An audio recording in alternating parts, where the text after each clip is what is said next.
Good evening बच्चों।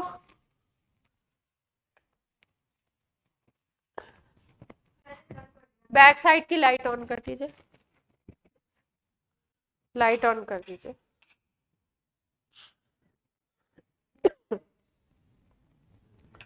आज हम लोग हाइड्रोकार्बन का एक इम्पॉर्टेंट टॉपिक करने जा रहे हैं जिसको बोलते हैं कन्फर्मेशनल आइसोमेरिज्म।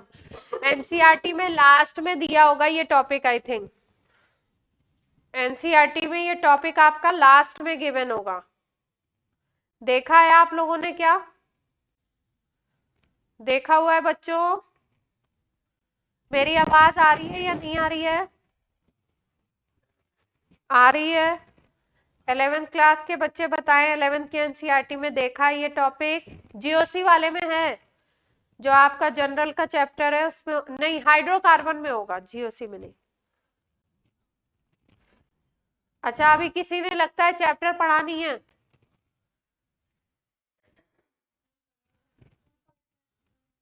पढ़ लिया है? नहीं मिला ये? हाँ,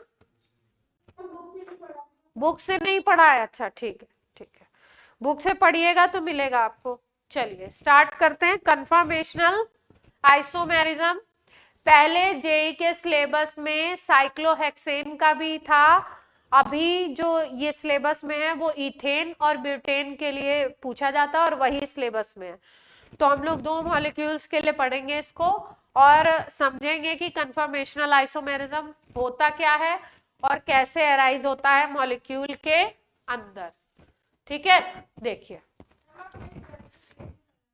हाँ, जैसे अगर हम लोग बात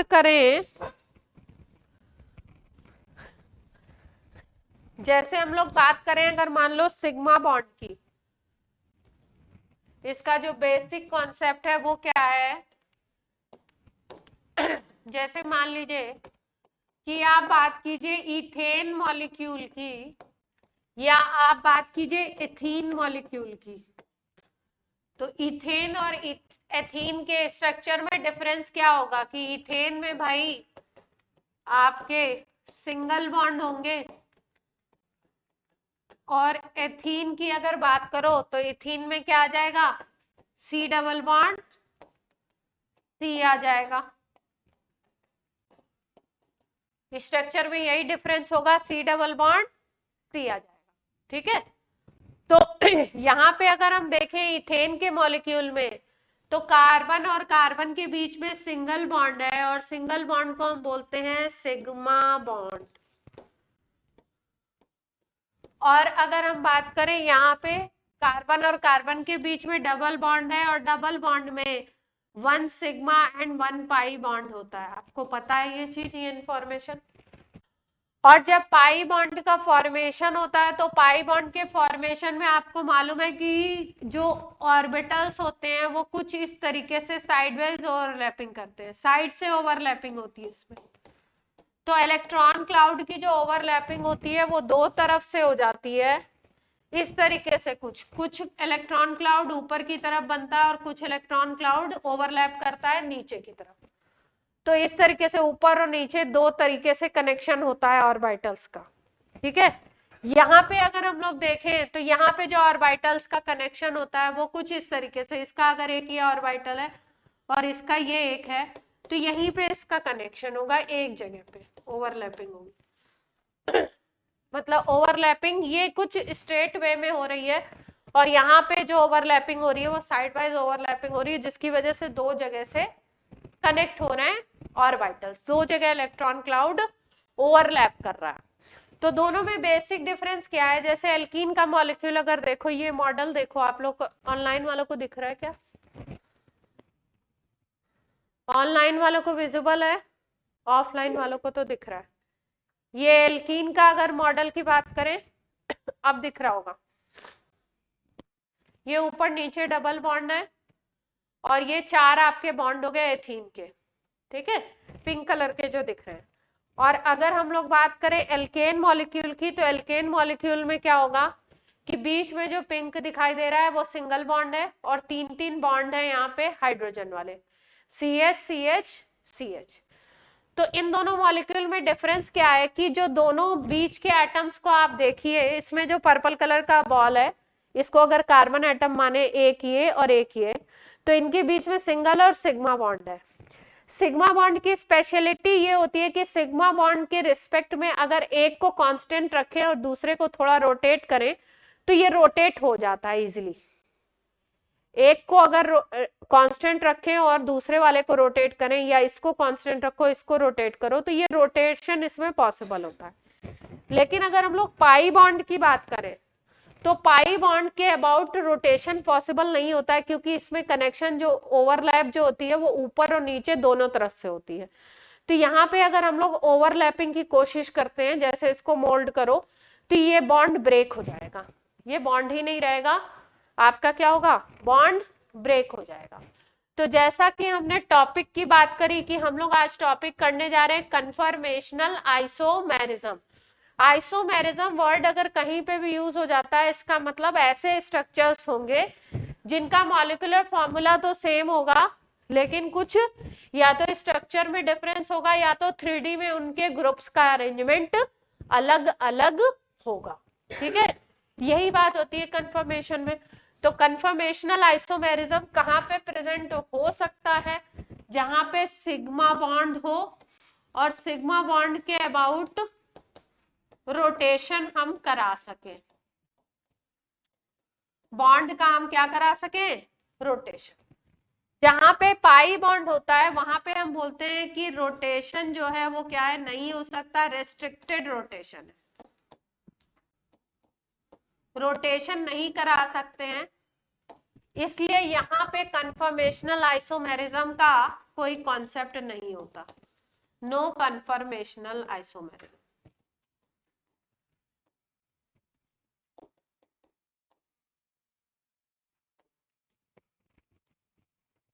ठीक है, क्लियर है बात? कोई नोट कर रहा है क्या?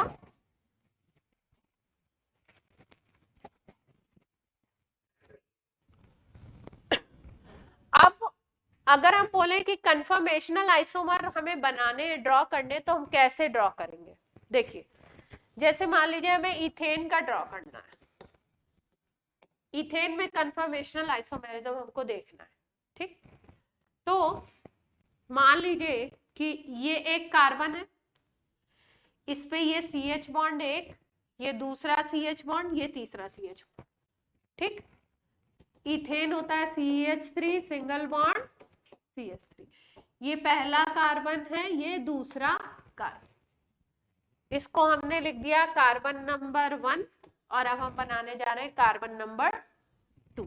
2 को मान लीजिए हम ऐसे ड्रॉ कर दें, कार्बन नंबर 1 और कार्बन नंबर 2।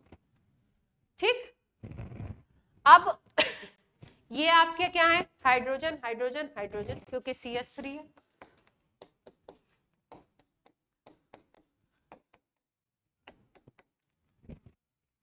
ठीक, अब इसका कन्फर्मेशनल आइसोमर कैसे बनेगा? किसी एक को कांस्टेंट कर दो, मान लो ये वाले कार्बन को हमने कांस्टेंट रख दिया, और इसको घुमाना स्टार्ट करें, इसको क्या करें, घुमाएं, इधर वाले कार्बन को घुमाएं। जब आप इसको रोटेट करोगे तो आप ये देखोगे, जैसे मान लो ये कार्बन है, और आपको देखना कैसे, किस रिस्पेक्ट में देखना, यहाँ पे आपकी आईज है, ऑब्जर्वर कहाँ बैठा हुआ है, यहाँ पे सामने बैठा हुआ है, आईज कुछ ज्यादा ही बड़ी बन गई, ऑब्जर्वर बना देते हैं। ऑब्जर्वर इधर से देख रहा है, आई पॉइंट इसका इधर है। ठीक है, यहां से देख रहे हैं मॉलिक्यूल को। ठीक, जैसे मान लो इथेन मॉलिक्यूल को आप इधर से देख रहे हो, ये सही बनानी है, इथेन को मान लो आप इधर से देख रहे हो, सामने से देख रहे हो। ठीक है, आप अपने सामने से देख रहे हो। अगर हम बॉन्ड कुछ इस तरीके से अरेंज करें कि अगर इसको बोर्ड पे ही देखो, इससे बहुत अच्छा दिखेगा। अगर बॉन्ड हमारे कुछ इस तरीके से अरेंज हैं कि अगर आप फ्रंट से देख रहे हो और ये वाला बॉन्ड आपको दिखाई देता है, ये दिखता है, ये दिखता है, ये बॉन्ड दिखते हैं सब, और ये पीछे वाले नहीं दिख रहे हैं, पीछे वाले बॉन्ड नहीं दिख रहे हैं। इसका मतलब क्या है कि इसके जस्ट पीछे ये है। जैसे मान लीजिए मैं खड़ी हूं, है ना, और मेरा कोई बिल्कुल जीरोक्स पीछे खड़ा कर दिया जाए मेरे, तो अब अगर बिल्कुल मेरा शेप साइज सब कुछ सेम है, तो आप अगर मेरे सामने से मुझे देख रहे हैं, इधर से आप मुझे देख रहे हैं, ऑब्जर्व कर रहे हो, तो इधर से जो ऑब्जर्वर देखेगा उसको फ्रंट वाला पर्सन दिखाई देगा, बैक वाला नहीं दिखेगा, अगर जस्ट पीछे खड़ा है, ठीक है।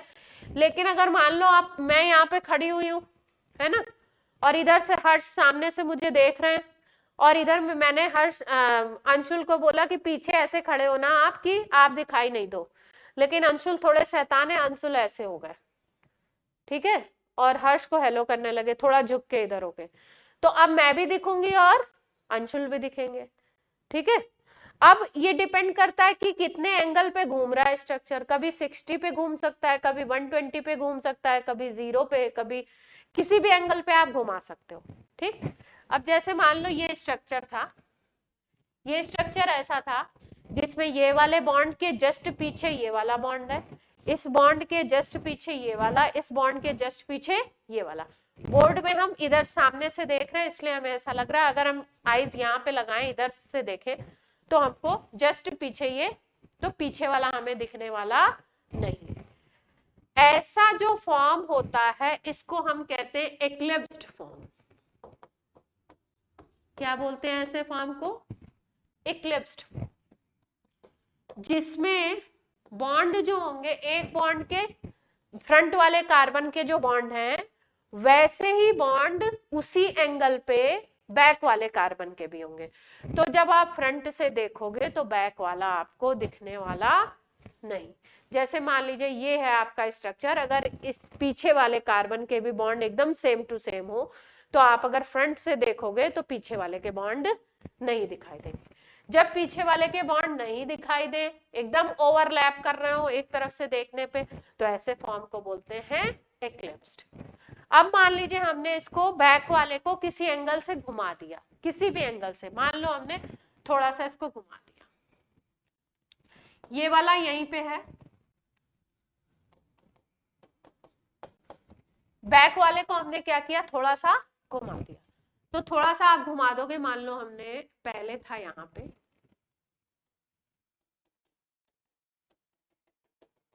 पहले ऐसा था जस्ट बैक में, अब हमने क्या किया, इसको थोड़ा सा घुमा दिया, इस तरफ थोड़ा सा घुमा दिया किसी भी एंगल से। जब इसको घुमाओगे तो इधर वाला भी घूमेगा, सब थोड़े थोड़े घूम जाएंगे। क्लियर है बात? इधर वाला कांस्टेंट है, इधर वाला थोड़ा थोड़ा घूम गया। अब जब थोड़ा थोड़ा घूम गया तो इधर से अगर ऑब्जर्वर देख रहा है तो इसको ये फ्रंट वाला भी दिखेगा और बैक वाले भी दिखेंगे। इतनी बात क्लियर है? जिसमें पूरा कवरअप कर लेते हैं उसको एक्लिप्स्ड बोलते हैं, और जिसमें कवरअप नहीं कर पाते हैं, मतलब फुल ओवरलैपिंग नहीं हो रही है, उसको हम बोलते हैं स्टैगर्ड फॉर्म। कौन सी फॉर्म है ये? एक को बोला एक्लिप्स्ड और दूसरे को क्या बोला? स्टैगर्ड। अब स्टैगर्ड फॉर्म मान लो यहाँ पे हमने इसको 10 डिग्री रोटेट किया था। कितना रोटेट किया था हमने? 10 डिग्री रोटेट किया था। अब मान लो हम और ज्यादा रोटेट करते तो और भी रोटेट कर सकते हैं, 11 कर सकते हैं, 1 कर सकते हैं, 2 कर सकते हैं, डिफरेंट टाइप्स ऑफ एंगल्स हो सकते हैं, है ना, उनका नंबर अलग अलग हो सकता है। तो ये एक्लिप्स्ड और ये फॉर्म, ये दोनों को हम बोलते हैं कन्फॉर्मेशनल आइसोमर्स, क्योंकि ये भी इथेन है और ये भी इथेन है।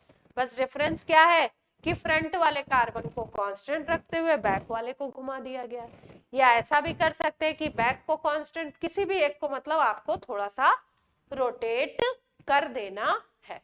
तो ये एक दूसरे के क्या हो जाएंगे? Conformational iso. अब ये कन्फॉर्मेशनल आइसोमर्स बन कितने सकते हैं? अगर हम बोलें तो किसी भी एक स्ट्रक्चर के इनफाइनाइट पॉसिबल है,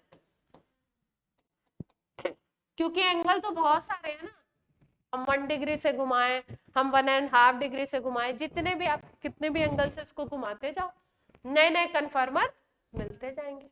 ठीक है, अब जैसे मान लो तुम ये था एक स्ट्रक्चर, इसको इक्लिप्स्ड बोला, फिर इसको क्या बोला, स्टैगर्ड बोला। स्टैगर्ड बहुत सारे हो सकते हैं आपके, डिफरेंट टाइप के। इन आइसोमर्स को हम बोलते हैं कन्फर्मेशनल आइसोमर।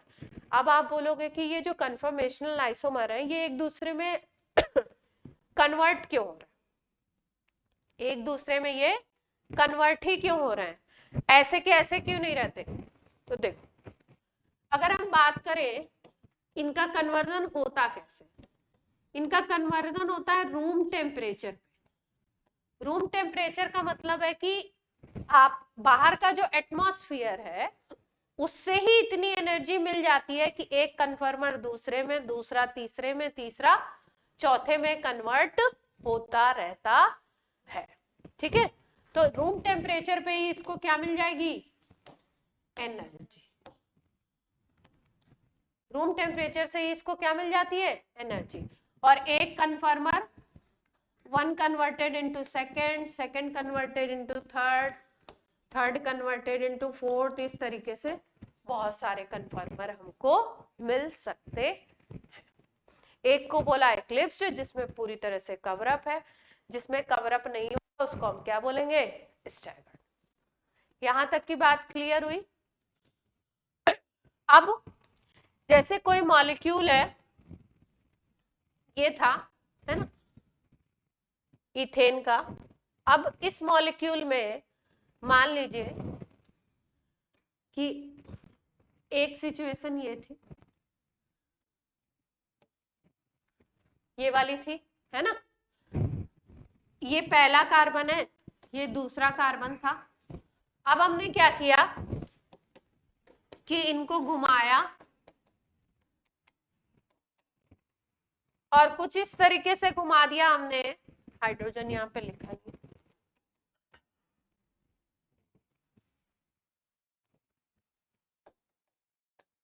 क्योंकि हाइड्रोजन नहीं लिखेंगे तो मिथाइल समझा जाएगा ना। कुछ इस तरीके से हमने घुमाया कि एक कार्बन पे तो यही सेम टू सेम है, इसको कांस्टेंट कर दिया, इसको क्या कर दिया, कांस्टेंट रखा, इस यहां से घुमाया, यहाँ पे ऑब्जर्वर पड़ा हुआ है। ठीक, अब क्या हुआ, अब कुछ ऐसा बन गया, यहाँ वाला तो ऐसे का ऐसा ही है, यहाँ पे रिवर्स वाई बना हुआ स्ट्रक्चर, और यहाँ पे अगर ऐसा बन जाए,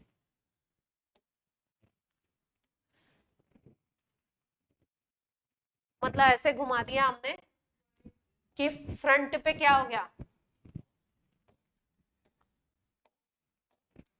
बैक पे पूरा ऐसा हो गया। अब ये कैसे होगा, देखो, अगर आप इसको, सपोज ये है, अगर आप इसको इधर से देखो, एक प्लेन को देखो, और एक प्लेन को अगर इक्वल 3 में डिवाइड करना चाहो तो कितने का एंगल बनेगा, 120 का बनेगा, 60,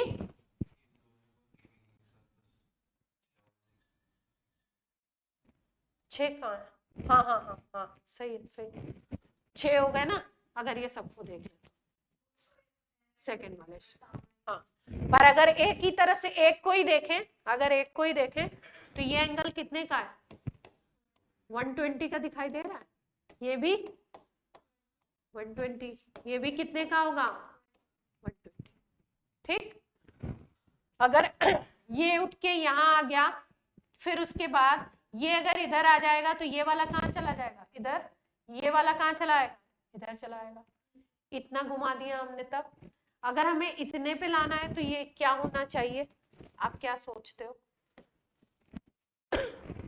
मान लो कि ये एक बॉन्ड है, इसका नाम हम दे देते ए, और इनके नाम दे देते हैं बी, और इसको नाम दे देते हैं डी।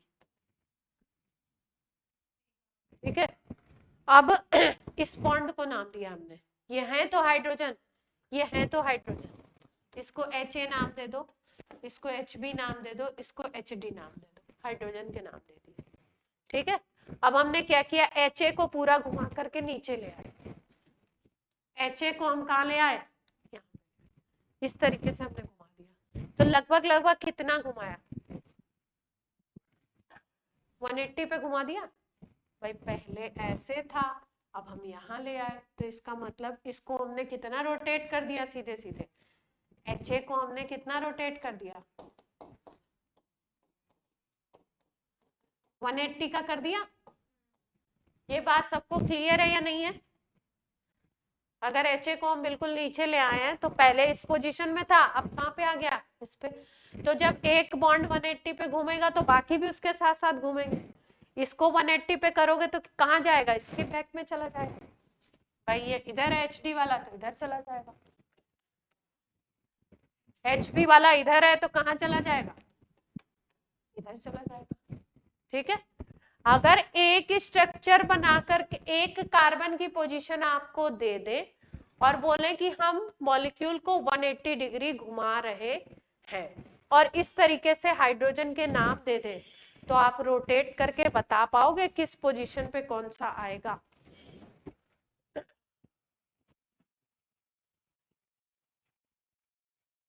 ये जो मैंने किया है, रोटेट किया है, आपको एक पे कार्बन पे बता दें कि ये यहाँ पे है और बोले कि अब आपको घुमाना है 180 डिग्री के एंगल पे। ठीक है, तो आप यहाँ पे बता पाओगे कि कौन सी पोजीशन पे क्या आएगा। ऑनलाइन वाले बच्चे बताएं, एक बार आराम से सोचें, बस इस पे घुमाना ही है, घूमना नहीं है। ध्यान से सोचो, जिसको भी नहीं आ रहा है वो बोलो।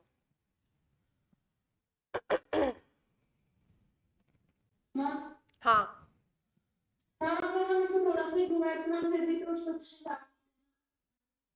थोड़ा सा ही घुमाए तो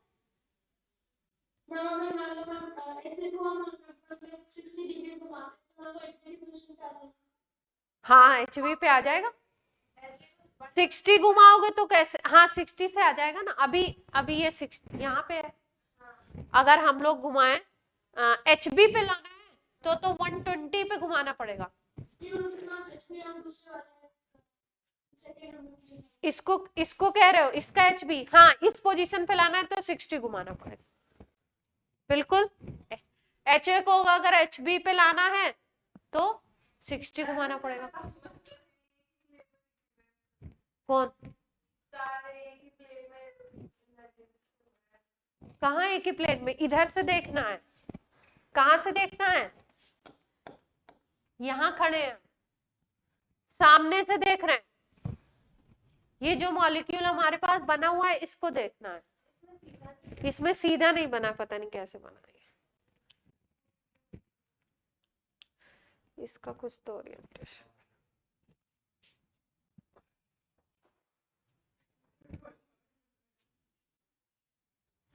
इसका बिगड़ा हुआ है कुछ ओरिएंटेशन। ठीक है, तो आप 60 से घुमा सकते हो, 120 से घुमा सकते हो, 180 से घुमा सकते हो, इसके बीच के एंगल से भी आप घुमा सकते हैं। अलग अलग एंगल पे घुमाएंगे तो आपको अलग अलग कन्फर्मेशनल आइसोमर्स मिलेंगे। इसीलिए आपको पहली लाइन लिखी गई है क्या, कि ये जो कन्फर्मेशनल आइसोमर्स हैं इनका नंबर कितना हो सकता है, infinite number of conformational isomers possible है। ठीक है, जिसमें से अगर एक दूसरे को पूरे तरीके से कवर अप कर लेते हैं तो उसको हम लोग बोलते हैं एक्लिप्स्ड फॉर्म, और अगर पूरे तरीके से कवर अप नहीं करते हैं तो किसी भी एंगल पे हो उसको हम क्या कहते हैं, स्टैगर्ड फॉर्म। इतनी मोटी मोटी बात सबको क्लियर है या नहीं है, बता दीजिए। फिर बात करें, अभी आपको वो उसमें भी दिखा देंगे, वीडियो में भी दिखा देंगे तो आपको समझ आ जाएगा। रोटेशन घुमाना, थोड़ा सा दिमाग में थोड़ा सा एज्यूम करिए, हल्का सा यहाँ पे खड़े हो जाइए, मतलब यहाँ पे अपने को एज्यूम करिए, इधर से देखिए मॉलिक्यूल को। हाँ, अब ये पता नहीं इनको दिख रहा है कि नहीं दिख रहा, हर्ष ने बना तो दिया अच्छा सा, आप लोगों को ये दिख पा रहा है कि नहीं दिख पा रहा ऑनलाइन? ये देखो, ये आपके ये इथेन मॉलिक्यूल है, और ये देखो अगर साइड से दिखा दें तो ये इक्लिप्स्ड दिखाई दे रहा है बिल्कुल, ये साइड से मैं दिखा रही हूँ, जैसे आपको बोर्ड पे दिख रहा है। और अगर हम इसको ऐसे दिखाएं, फ्रंट से दिखाएं, तो ये बिल्कुल इक्लिप्स्ड है, क्योंकि आपको केवल एक ही दिख रहा होगा, पीछे वाला नहीं दिख रहा होगा। अगर जरा सा भी एंगल में डिफरेंस होगा तो पीछे वाला भी दिखे। अब अगर हम इसको रोटेट कर दें, ध्यान से देखिए, अब इसको क्या कर रहे हैं, रोटेट कर रहे हैं। हल्का सा अगर रोटेट करें, देखो रोटेशन देख पा रहे हो सब लोग? अभी ये बिल्कुल जस्ट पीछे है, दिख नहीं रहा है पीछे वाला ऑनलाइन?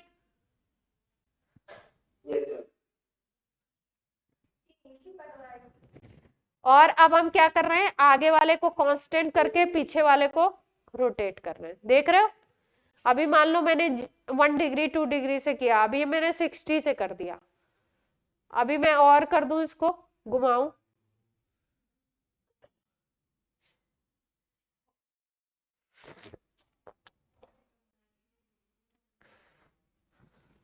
अब देखो इसको ध्यान से। अब आपको कितने दिखाई दे रहे हैं? 6 के 6 बॉन्ड दिखाई दे रहे हैं। पहले कार्बन पे अगर रिवर्स वाई है और पीछे वाले कार्बन पे अगर आपका कैसा वाई है, सीधा जैसा वाई लिखते हैं वैसा है, तो आपको सारे के सारे 6 के 6 दिखाई देंगे। ये कब मिलेगा? जब आप रोटेशन 60 का करोगे। हाँ, जब आप कितने का रोटेशन करोगे? 60 का करोगे, तब आपको ये वाला मिलेगा, जस्ट ये वाला। कितने पे रोटेट किया हमने? 60 पे किया, तब ये वाला मिलेगा।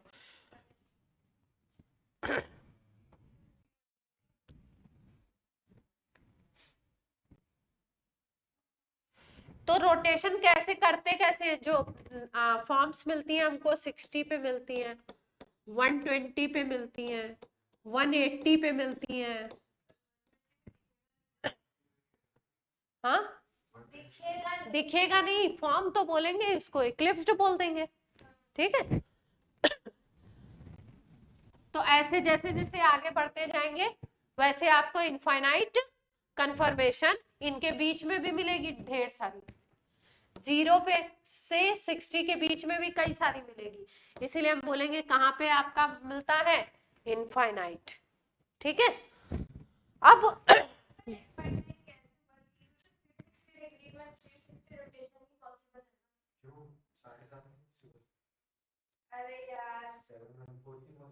हाँ सही है, सही बोल, इसी हिसाब से इनफाइनाइट हुआ ना, कि 7 1/4 के एंगल से, 2 1/4 के एंगल से, 2 3/4 के एंगल से। एंगल तो बहुत सारे इनफाइनाइट हो सकते हैं बीच में, ठीक? अब देखो, इसको रिप्रेजेंट करने का एक, कन्फर्मेशनल आइसोमर को रिप्रेजेंट करने का एक ये तरीका है, जिसमें हम लोग इस तरीके से दिखाते हैं। अगर मॉलिक्यूल को आप इस तरीके से दिखा रहे हैं, 2 तरीके के प्रोजेक्शन होते हैं। एक को बोलते हैं, ये मॉलिक्यूल को लिखने का तरीका है, 2 साइंटिस्ट ने बताया, एक का नाम है सॉहर्स और दूसरे ने बताया है, उनका नाम है क्या, न्यूमैन। कोई मॉलिक्यूल अगर सॉहर्स में लिखा हुआ हो और उसको न्यूमैन फॉर्मूला बनाना हो तो कैसे बनाएंगे, और न्यूमैन को सॉहर्स बनाना हो तो कैसे बनाएंगे, ध्यान से समझो। अभी जैसे हमने लिखा था इथेन को, किस में लिखा था हमने, सॉहर्स में लिखा था। अगर मॉलिक्यूल इस तरीके से बना हुआ है, ये 1 है और ये सेकंड कार्बन है, ठीक है?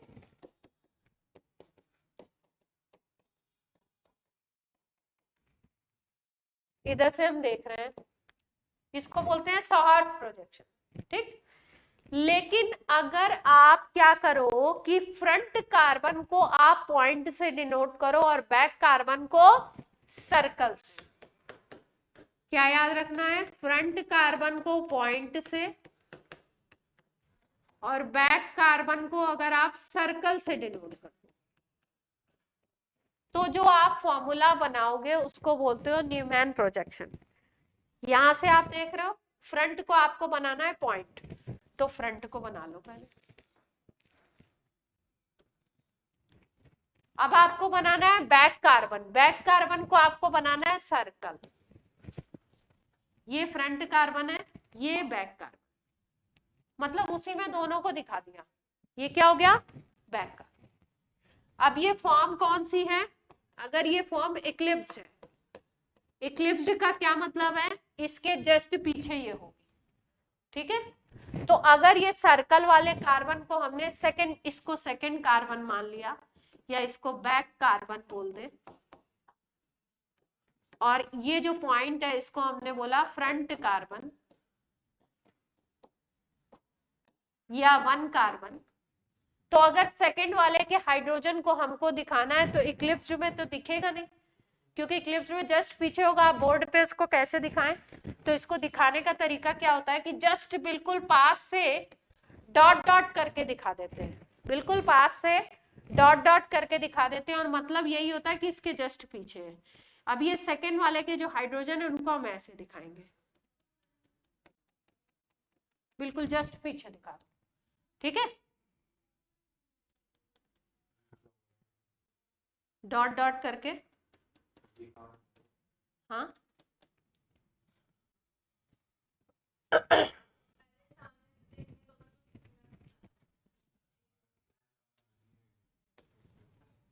ये गलत जगह पे बन गया ना, इसकी लाइन पे बन गया, सही कह रहा है।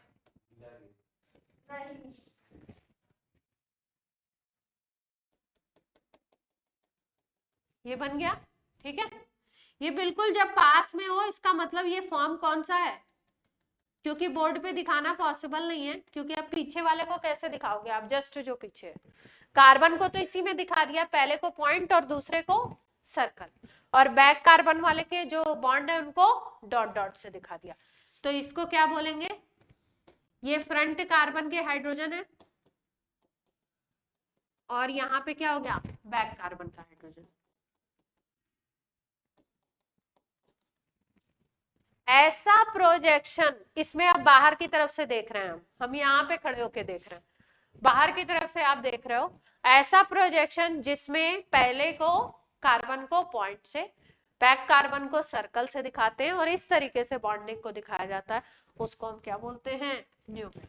और ये न्यूमैन का कौन सा प्रोजेक्शन है, कौन सा फॉर्म है, फॉर्म कौन सा है ये, एक्लिप्स्ड। क्लियर है बात। स्टैगर्ड बनाना है तो किसी एंगल पे घुमा दे, मान लो 60 पे घुमा दे, तो 60 पे अगर न्यूमैन बनाते हुए घुमाना है तो ये जो बैक में डॉट डॉट से बनाया उसको यहां लग कर दे, 60 पे घूम जाएगा। ये पहला कार्बन बन गया, दूसरे को सर्कल से बना दिया, इस पहले कार्बन से 60 डिग्री घुमाना है, अगर यहाँ 20 से नहीं दिखाएंगे, यहां से दिखाएंगे, 60 डिग्री घुमा दो यहाँ से,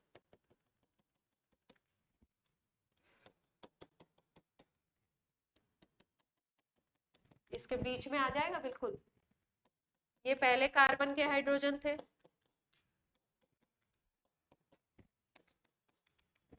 स्टैगर्ड बन गया,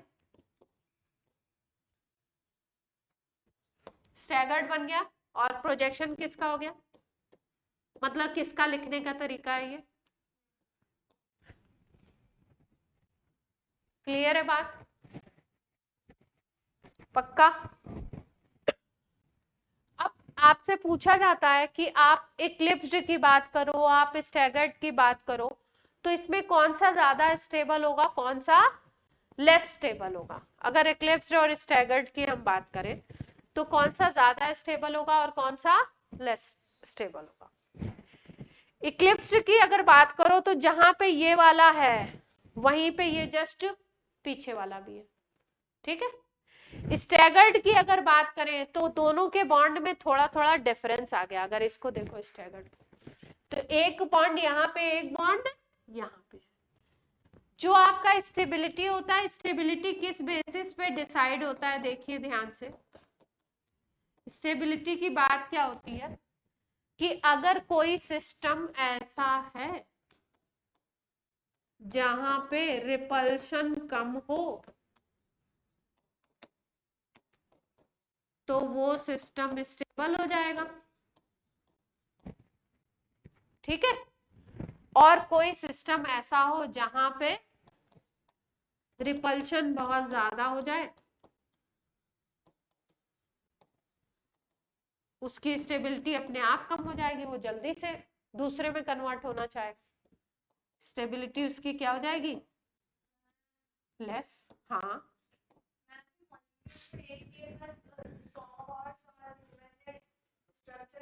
हाँ हाँ हाँ हाँ हाँ हाँ, इसमें नहीं स्टैगर्ड और इक्लिप्स में बात कर रहे हैं।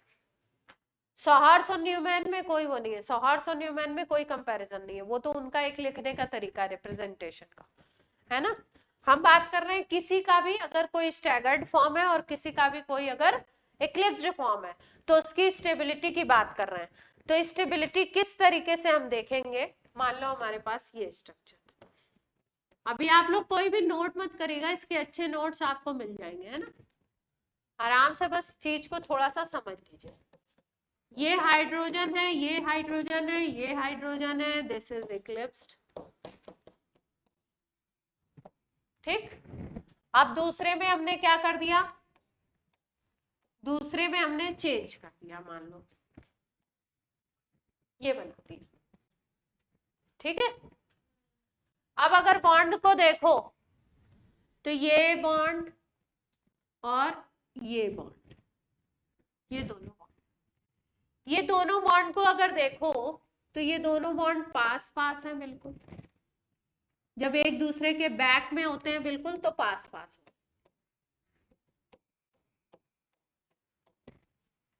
ये एक बॉन्ड होगा मान लीजिए फ्रंट में और एक बॉन्ड होगा मान लीजिए बैक, ठीक।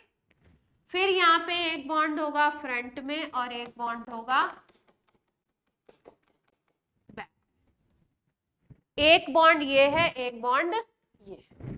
अभी इनके बीच में जो रिपल्शन होगा इस बॉन्ड पेयर और इस बॉन्ड पेयर और बॉन्ड पेयर के बीच में जो रिपल्शन लग रहा है उसको हम बोलते हैं टॉरिजनल स्ट्रेन। जो भी रिपल्सिव फोर्स लगेगा उसको हम बोलते हैं टॉर्जनल स्ट्रेन। इस बॉन्ड पेयर और इस बॉन्ड पेयर के बीच में जो सबसे पास पास हैं उनके बीच में जो रिपल्शन लगेगा उसको बोलेंगे टॉर्जनल स्ट्रेन, ठीक है। इन मॉलिक्यूल में दो तरीके के स्ट्रेन होते हैं, एक को बोलते हैं टॉर्जनल और दूसरे को बोलते हैं स्टीयरिक। स्टीयरिक किसके बीच में होता है, स्टीयरिक को वंडर वॉल भी बोलते हैं।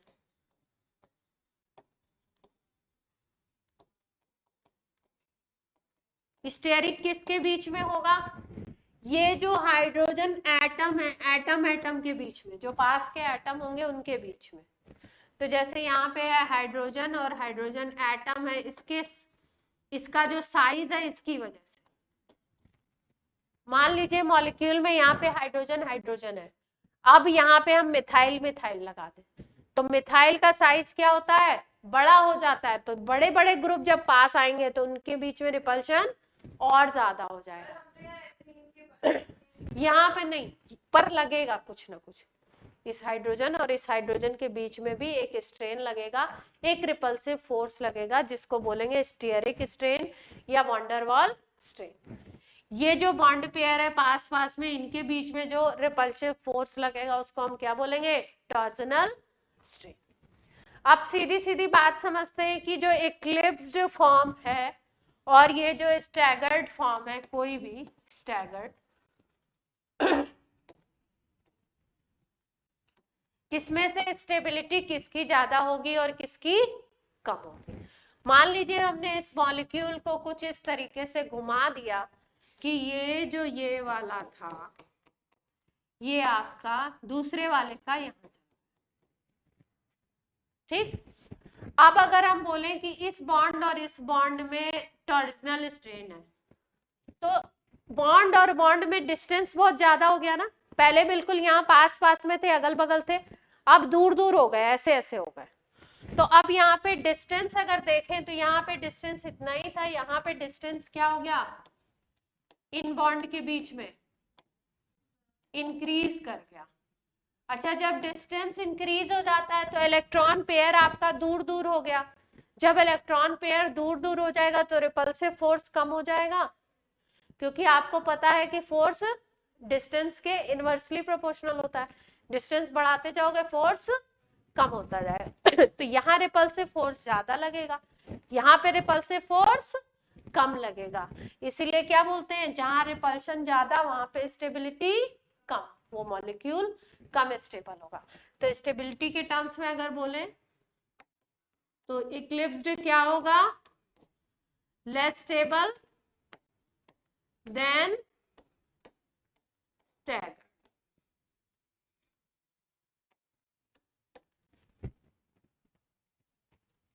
चलिए,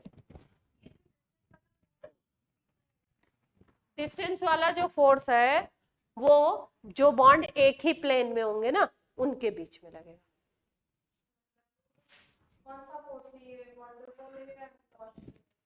ये इनके, ये जो बॉन्ड पेयर के इलेक्ट्रॉन है ना इनके बीच ये टॉर्शनल, और ये जो एटम है जो लगे हुए जो ग्रुप अटैच है उसके बीच में जो लगता है उसको हम लोग बोलते हैं स्टीयरिक।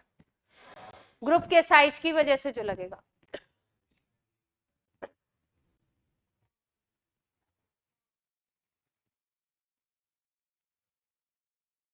कहाँ पे स्टीयरिक, स्टीयरिक या वंडर वाल उसी को बोलते हैं। आप ध्यान से देखिए, किसी को कोई बात ना समझ आई हो तो जरा पूछ लीजिए, फिर इसको वीडियो से भी समझा देते हैं कि कैसे कैसे घूमेगा 3D में।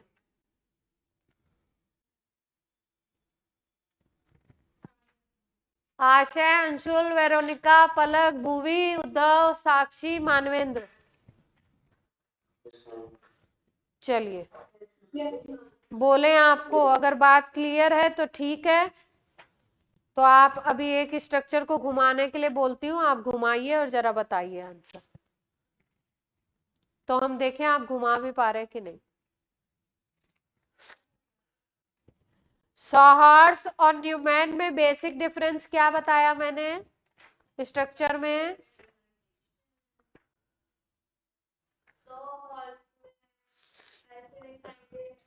ऐसे वैसे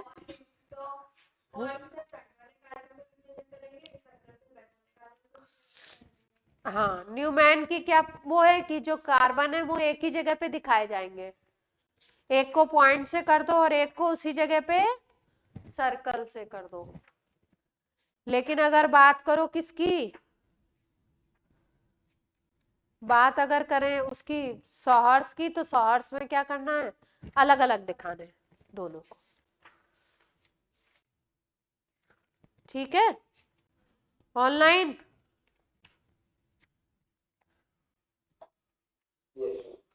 दो आपके सिलेबस में है, एक है आपका सिलेबस में, एक तो है ये वाला इथेन और एक है आपका ब्यूटेन। ब्यूटेन को भी आपको समझा देते हैं, ब्यूटेन से और ज्यादा अच्छे से समझ में आ जाएगा। इसमें क्या है कि एक ही हाइड्रोजन हाइड्रोजन है, इसलिए बच्चा थोड़ा सा कभी कभी ऐसा हो जाता है कि सब के सब लास्ट में दिया होगा इसमें, हाँ दे तो रखा है, छोटू सा दिया लेकिन दिया तो है, दिया बहुत छोटा सा।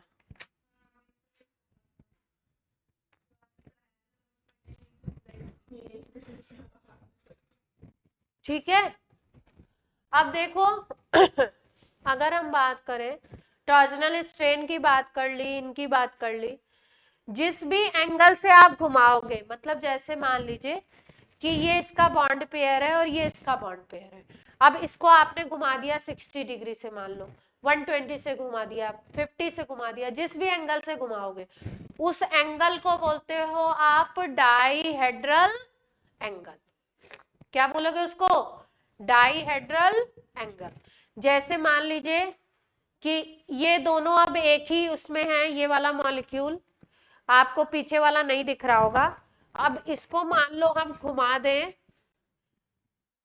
15 डिग्री से, तो अब पहले वाले का जो बॉन्ड है और जो बैक वाले का बॉन्ड है, इन दोनों के बीच में जो एंगल होगा उस एंगल को बोलते हैं हम लोग क्या, डाइहेड्रल एंगल। तो डाइहेड्रल एंगल क्या है, एंगल ऑफ रोटेशन जिस भी एंगल से आप घुमा दो। मान लो ये स्ट्रक्चर है 1 और 2, अब हमने इसको घुमा दिया ऐसे थोड़ा सा, इसको हमने इस एंगल से घुमा दिया, मान लो ये एक्स एंगल है, तो ये जो एक्स एंगल हो गया, ये एंगल हो गया क्या, डाइहेड्रल एंगल। तो कुछ कुछ टर्म्स इस टॉपिक में है, एक को बोलते हैं डाइहेड्रल एंगल, एक को बोलते हैं टॉर्जनल स्ट्रेन, एक को बोलते हैं स्टीयरिक स्ट्रेन। स्टीयरिक स्ट्रेन जैसे जैसे जो एटम या ग्रुप अटैच है उनका साइज बढ़ाओगे तो बढ़ेगा, अगर एंगल आप बढ़ाते जाओगे तो स्टीयरिक स्ट्रेन, अरे वो वाला स्ट्रेन जो दूसरा टॉर्जनल है वो कम होता जाएगा, जैसे जैसे ग्रुप दूर होते जाएंगे वैसे वैसे कम होता जाएगा। और एक के जो बॉन्ड है और दूसरे का जो बॉन्ड है उसके साथ वाला, उसके बीच का अगर एंगल देखो तो उसको बोलते हो डाइहेड्रल एंगल। ठीक है, हाँ बता रहे ना, अब ब्यूटेन में बताने जा रहे हैं, अब ब्यूटेन में समझो। अभी इथेन की बात हुई है, अब किसकी बात करने जा रहे हैं हम लोग, ब्यूटेन की। ब्यूटेन को ध्यान से समझो, ब्यूटेन की बात करो अगर, तो ब्यूटेन क्या होता है, CH3 CH2 CH2 CH3। जब ब्यूटेन में रोटेशन की बात की जाएगी तो आपको बताया जाएगा कि किस कार्बन की बात हो रही है। जैसे ये पहला कार्बन है, ये दूसरा है, ये तीसरा है, ये चौथा है, तो आपको बताएंगे कि C2 C3 के बीच में रोटेशन हो रहा है। C2 C3 के बीच में क्या हो रहा है, रोटेशन। अगर यहाँ पे हम देखना चाहें तो कैसे देख सकते हैं, मान लो ये मान लिया C2, ये मान लिया C3, ये क्या है आपका C2, ये क्या है C3। अब दूसरे पे अगर देखो तो क्या अटैच है, 2 हाइड्रोजन और 1 मिथाइल, ये बात सबको क्लियर है। दूसरे कार्बन पे 2 हाइड्रोजन 1 मिथाइल अटैच है और एक तरफ तीसरा कार्बन अटैच है। तो यहाँ पे अगर हम इस तरीके से बना दें,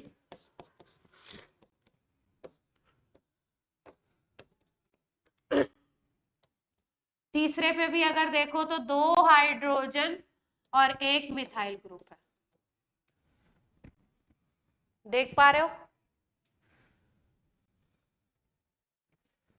देखो भैया,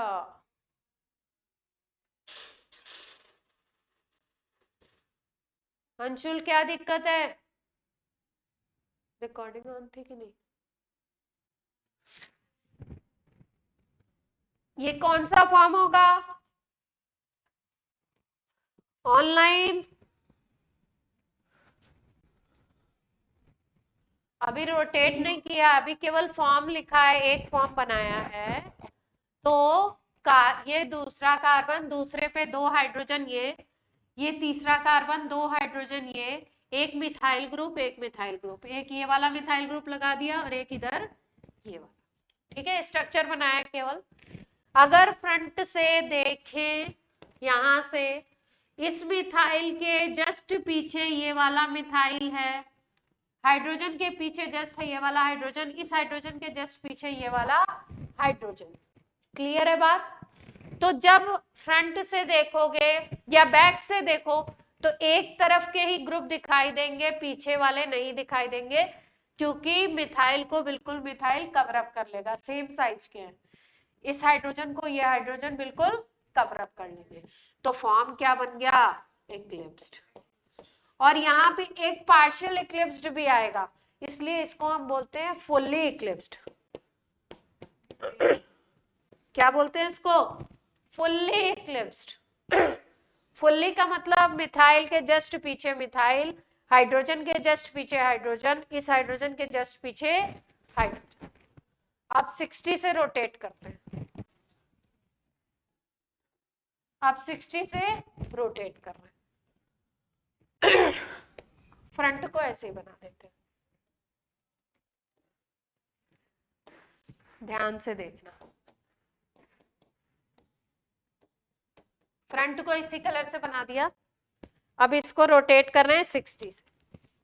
60 को रोटेट करोगे, ये 120 है तो 60 को रोटेट करोगे तो एक बॉन्ड ऐसे आएगा कुछ, ठीक है। ये वाला इधर जाएगा, ये वाला इधर जाएगा, ये वाला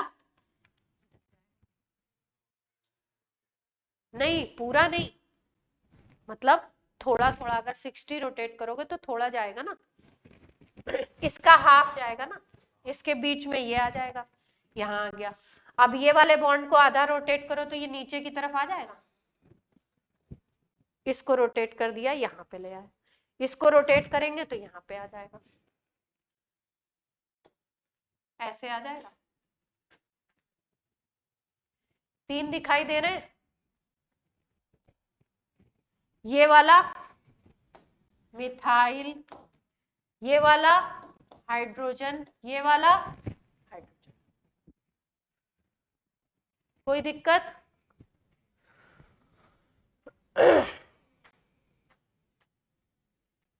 रोटेशन को ध्यान से समझो। कितने पे रोटेट किया? 60 पे, ठीक। मीथेन के केस में जब 60 पे रोटेट करते हैं तो इस फॉर्म को एक, अरे ब्यूटेन के केस में इसको नाम देते हैं गॉशे फॉर्म। क्या नाम दे दिया? इस स्टैगर्ड को क्या बोल देंगे? इस स्टैगर्ड को क्या बोल देंगे? गॉशे फॉर्म। GAUCHE लिखते हैं लेकिन पढ़ते क्या है? गॉश, गॉश या गॉश। हाँ, पहले वाले में मिथाइल है नहीं तो ये कॉन्सेप्ट नहीं है, ये कॉन्सेप्ट नहीं है। वहां स्टैगर्ड इक्लिप्स 2 ही बात करेंगे। हाँ, पर इसको उसके लिए क्यों नहीं बोल सकते? किसके लिए? नहीं, इथेन में नहीं बोलेंगे। वहां पे 2 ही तरीके के दिखेंगे आपको, क्योंकि सबके सब हाइड्रोजन ही है।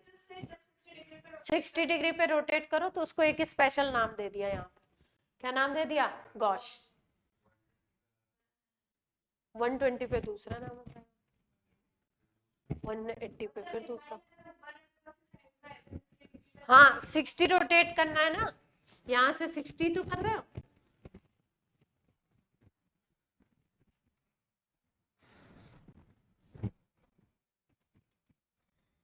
और रोटेट करें 60, और ये कितना किया था? 60 का रोटेशन था। अब 60 और कर दें तो बुक्स में क्या लिखा रहता है? 60 किया, फिर यहाँ लिख देते हैं 120। 120 कहाँ से लेना है? यहाँ से 120 है टोटल। जैसे बुक्स में क्या लिखा रहेगा, ये इसके बाद 60 कर रहे हैं, फिर उसके बाद और 60 जब करेंगे तो यहाँ पे टोटल करके 120 लिखा होता है। तो ऐसा नहीं सोचना है कि 60 के बाद 120 कर रहे हैं, नहीं, यहाँ से पहले 60 किया फिर और 60 किया तो उसी को जोड़ के लिख देते हैं 120। अब 120 पे करोगे तो क्या पोजीशन बनेगी? ध्यान से देखो। अगर 120 पे करते हो तो क्या बनेगा? 120 पे करोगे तो क्या बनेगा?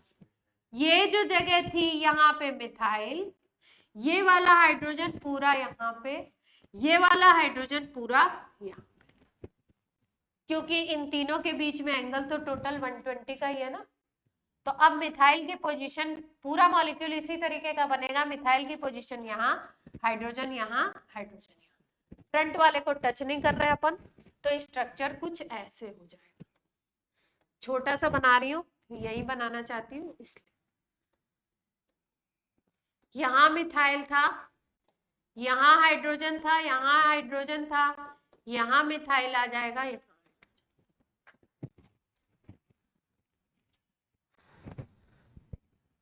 बोलो भाइयों और बहनों, पहली बात तो ये है कि रोटेशन क्लियर हुआ कि नहीं। उसके बाद नाम वाम में तो क्या रखा है, नाम तो बता देंगे, इस एंगल पे ये नाम दिया। अब बताओ, मॉलिक्यूल का रोटेशन क्लियर हुआ कि नहीं हुआ? आराम से देख लो। पहले 60 किया, फिर 60 और कर दिया, ये टोटल एंगल लिखा हुआ, ये था 60 है ना, अब 60 और कर दिया, तो इक्लिप्स तो आ गया, लेकिन ये जो ऊपर वाला मिथाइल था अब यही।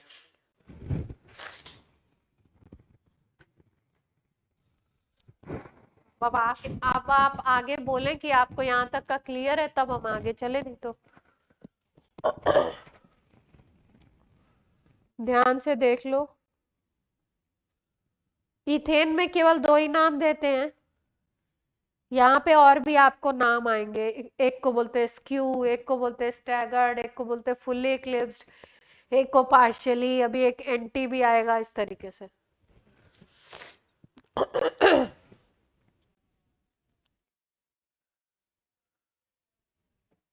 माहौल एकदम सन्नाटा क्यों हो गया?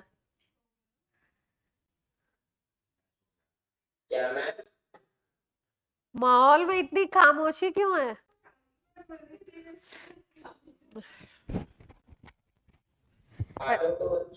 ऐसा लग रहा है जैसे वो शोले चल रही हो, गब्बर आने वाला हो, डाकुओं का हमला होने वाला है।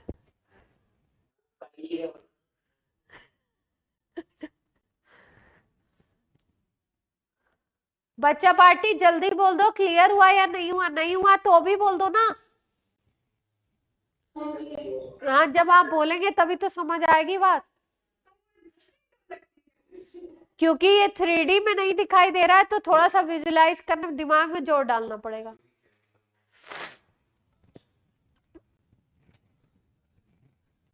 देखो, क्लास देख लो,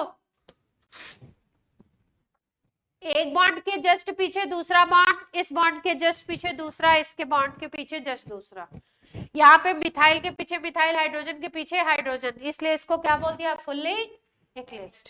यहाँ पे कुछ बीच की सिचुएशन थी, कोई किसी के पीछे नहीं, अलग अलग दिखाई दे रहा है, इधर से अंशुल झांक रहे हैं, इधर से हर्ष झांक रहे हैं, इधर से कोई और झांक रहा है पीछे से मेरे, ठीक है। तो मुझे कवरअप पीछे से, मैं मतलब सामने से मैं खड़ी हूँ, लेकिन मैं कवरअप किसी को नहीं कर पा रही हूँ, पीछे वाले सब इधर उधर से झांक रहे हैं, ठीक है। तो ऐसे फॉर्म को क्या बोलेंगे? स्टैगर्ड। ब्यूटेन के केस में जब 60 डिग्री घुमाते हो तो जो स्टैगर्ड फॉर्म मिलता है दैट इज कॉल्ड गॉश, उसका स्पेशल नेम क्या है? गॉश। फिर उसके बाद आपने और 60 डिग्री घुमा दिया, जब और 60 डिग्री घुमाया तो सिचुएशन आपने देखी कि जो ये पहली फॉर्म थी ना, उसी तरीके की तीसरी फॉर्म है, बॉन्ड सब वही वाले हैं, उसी पोजीशन में मिल गए, लेकिन डिफरेंस ये है कि मिथाइल के जस्ट पीछे हाइड्रोजन आ गया। हाइड्रोजन छोटा है, मिथाइल का साइज बड़ा है, मिथाइल का साइज बड़ा है। यहाँ पे अगर देखो तो हाइड्रोजन छोटा है, मिथाइल का साइज बड़ा है। अब यहाँ पे कोई ऐसे खड़ा हुआ है और कोई इसके पीछे कौन खड़ा है? इनके पीछे कोई ऐसे खड़ा हुआ है, ये 2 फिंगर्स की थिकनेस है और ये दूसरी थिकनेस है मेरे पूरे पाम की, तो अब क्या होगा? पीछे से पाम तो दिखाई दे ही रही है ना। तो यहाँ पे क्या है? फ्रंट से देख रहे हो तो इस पोजीशन में मिथाइल है, बड़ा ग्रुप, पीछे हाइड्रोजन नहीं दिखाई दे रहा, ठीक है भाई। लेकिन यहाँ पे अगर देखो इस वाले हाइड्रोजन को, तो यहाँ हाइड्रोजन और पीछे कौन झांक रहा है? मिथाइल, तो मिथाइल तो दिख जाएगा। तो ओवरलैपिंग तो है, एक डिस्टेंस तो सेम है, पीछे उसी डिस्टेंस पे है, लेकिन जो ओवरलैपिंग है ग्रुप के साइज अलग अलग होने की वजह से वो पूरी ओवरलैपिंग नहीं है, पूरे तरीके से कवर अप नहीं कर रहे हैं। तो इसको तो फुल्ली इक्लिप्स्ड बोला था, इस फॉर्म को क्या बोलेंगे? Partially eclipsed. क्या बोलेंगे इसको? Partially eclipsed. क्लियर है बात यहां तक की?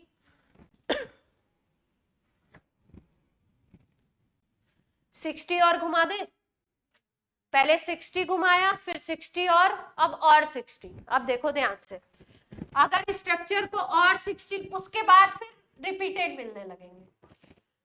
अब ये वाले को हाइड्रोजन को अगर 60 और ले जाओगे तो यहाँ पे आ जाएगा, फिर इसको मिथाइल को लाओगे तो यहाँ पे आ जाएगा। इस तरीके से आप 60 और घुमा लो, देख लो टोटल में, ठीक है। जैसे ही आप 60 घुमाओगे, ध्यान से देखो पहले और तीसरे को, यहाँ पे मिथाइल है, पहले पे यहाँ पे मिथाइल है, दूसरे पे यहाँ पे मिथाइल है। अब तीसरे को घुमा रहे हैं, तीसरे वाले में यहाँ मिथाइल है, अब इसको घुमा रहे हैं 60, तो 60 लाओगे तो यहाँ पे आ जाएगा, तो 60 और घुमाओगे तो स्ट्रक्चर हमको ऐसा मिलेगा।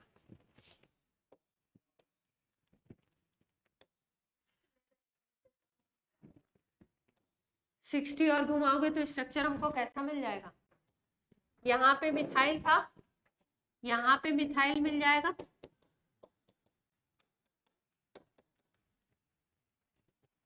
अब ध्यान से देखो, ये मिथाइल ऐसे था, इन दोनों को अगर एक ही पॉइंट पे समझो, इसका अगर न्यूमैन बना लो तो न्यूमैन कैसे बनेगा, इसका न्यूमैन कैसे बनेगा, ऐसे। इसका न्यूमैन अगर बना दोगे तो कैसे बन जाएगा, ये मिथाइल, ये हाइड्रोजन, ये पहला कार्बन, यहाँ पे देखो ये हाइड्रोजन, ये मिथाइल, इसी स्ट्रक्चर का न्यूमैन बना दिया हमने। ये सौहार्द था, इसका न्यूमैन बना दिया। न्यूमैन में आपको समझ में आएगा कि ये मिथाइल और ये मिथाइल कितनी पोजीशन पे आ गए एक दूसरे के, जब सेम ग्रुप, पहले कार्बन का सेम ग्रुप दूसरे कार्बन के सेम ग्रुप के 180 डिग्री पे आ जाए, कितने एंगल पे आ जाए, 180 पे। 180 को बिल्कुल अपोजिट बोलते हैं ना, तो नाम दे दिया एंटी फॉर्म। तो कौन कौन सी फॉर्म आई, fully eclipsed, staggered, gauche form 60 पे, 120 पे पार्शियली इक्लिप्स्ड, और 180 पूरा घुमा दिया तो कौन सी आ गई, एंटी फॉर्म।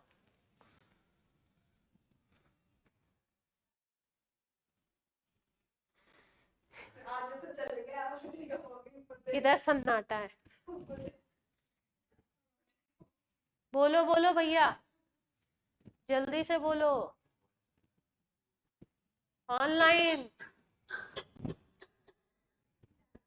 बोलना नहीं है, म्यूजिक बोलना है, म्यूजिक नहीं फैलाना है।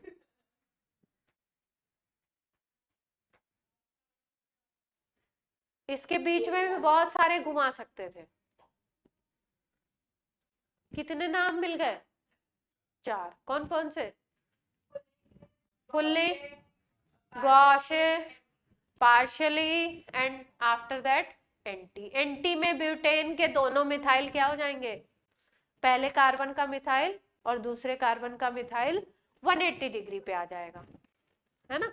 सेम ग्रुप के बीच का एंगल, डाइहेड्रल एंगल कितना बन जाएगा, 180। अगर देखो तो यहाँ बड़ा ग्रुप मिथाइल है, यहाँ बड़ा ग्रुप मिथाइल है, दोनों एकदम दूर दूर हो गए अपोजिट पे, तो रिपल्शन सबसे कम लगेगा। रिपल्शन यहाँ पे चारों फॉर्म में सबसे कम रिपल्शन लगेगा, लीस्ट रिपल्शन। और अगर रिपल्शन लीस्ट है तो स्टेबिलिटी हाई, रिपल्शन कम तो स्टेबिलिटी हाई। सबसे ज्यादा स्टेबल कौन सा होगा, एंटी। अब आप लोग इसका वीडियो देख लीजिए, आपके इलेक्ट्रॉन हो चुके हैं पूरे। ओके हाँ, शांति से बैठिए, रिकॉर्डिंग बंद कर दीजिए।